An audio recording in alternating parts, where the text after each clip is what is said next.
Welcome back to this devotional moment. But Jonah ran away from the Lord and headed for Tarsus. Jonah chapter 1, verse 3.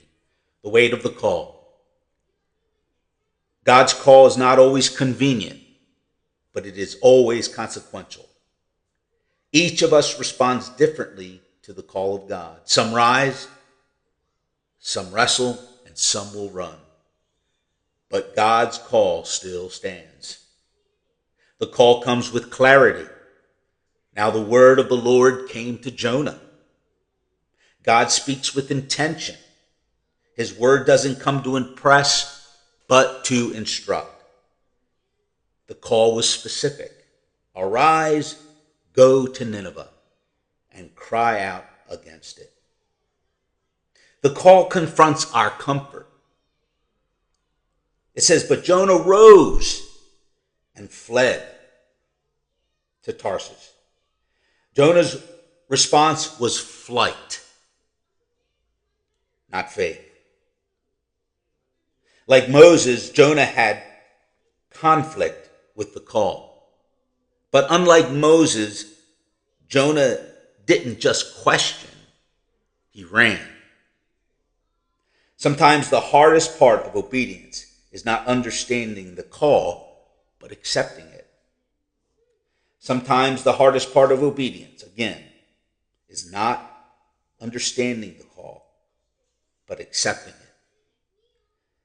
God may call us to people we may dislike. God may call us to confront evil when we'd rather be silent. Have you ever chosen your Tarsus over Nineveh?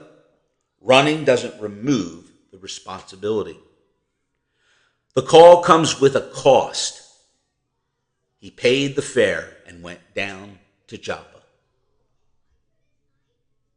Every step of the way from God's presence will cost you something. Peace, purpose, and power. Jonah paid the fare, but God was still in control. Notice the downward motion. Jonah went down to Joppa, went down into the ship. Later he would go down into the sea. Do you understand? You continued to go down.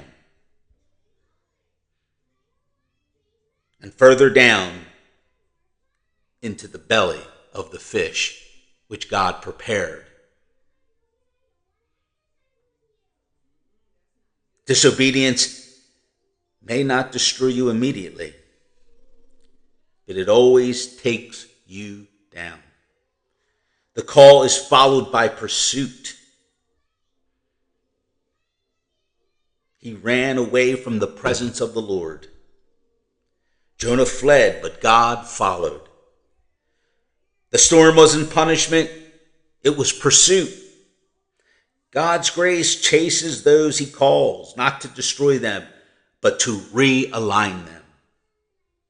Even when you run, God's mercy runs faster. You can outrun the mission, but you can't outrun the master. Jonah heard the call and ran. Moses heard the call and wrestled.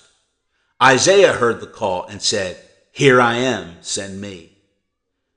The question is now, how will you respond to the call? Are you running from something God asked you to do?